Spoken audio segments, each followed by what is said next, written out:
এতিয়া সিহঁতি ইয়াক মাৰিলে দেই, মাৰি কিনে ক্ষমা খুজি দিলে। আজি ৰাইজে ক্ষমা খুজিলে কাৰণে মাৰি ললে। কাইলৈ কিন্তু আমি যদি সিহঁতক মাৰো ন, তেতিয়া কিন্তু আমি ক্ষমাহে খুজি দিম আৰু একো কৰিব নোৱাৰিব।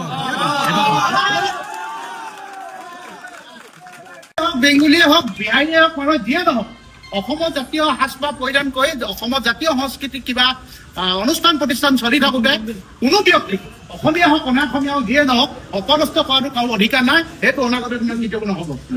এখেতলোকে যেতিয়া মাফ খুজিবই, তোমাৰ মাফ খুজিলে যে ক্ষমা কৰিব লাগিব।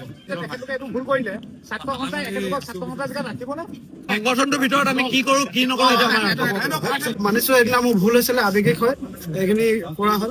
তাৰ কাৰণে মোক যদি পাৰে ভুল বুজাবুজিৰ কাৰণে আমি বহুত দুখিত আৰু মাফ কৰিব। ইয়াক মাৰিলে কাৰণে ইহে মাফ খুজিলে, ইয়াক খুজিছে। এতিয়া আমি চবুৱাবাসী হেৰি হৈছো, এতিয়া চবুৱাবাসী মাফ খুজিব লাগিব। আৰু ইয়াৰ পৰা কৈছো যে সেইদিনা অহাৰ কাৰণে যি অপ্ৰীতি সৃষ্টি এটা হ'ল, ঘটনা সৃষ্টি হ'ল, তাৰ কাৰণে মই চাববাসীক ক্ষমা বিচাৰিছো আৰু কথা দিছো অনাগত দিনত কেতিয়াও এনেকুৱা ধৰণৰ ঘটনা নহয়।